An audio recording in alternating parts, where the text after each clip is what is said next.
Ni watu ambao mara zote wanapenda sana kuwaendesha watu wengine. Wanataka kuwa in control of everything and everyone around. Kwa hiyo utayagundua haya tu katika maongezi yao, na wakianza kupata nafasi utaona jinsi inavyokuwa. Anataka, yani hata kama watu wamepewa kazi, kila mtu anafanya kazi yake, lakini kila muda anaweza kuwa hapo unafanyaje hapa? Hapana, huwezi kufanya hapo, hebu fanya hivi. Hebu afu umefanyaje?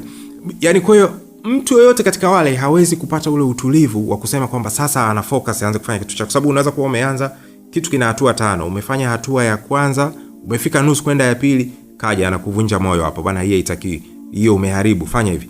Mwingine kamaliza akileta hapana, mimi sio nataka hivi. Kwa hiyo yale kwamba anataka kuwa in control of everyone. Kwa hiyo kitendo cha kutaka kucontrol kila mtu hakiwezi pia kikapeleka organization yoyote popote, kampuni yoyote popote, harakati yoyote popote, partnership yoyote popote. Kuwa makini.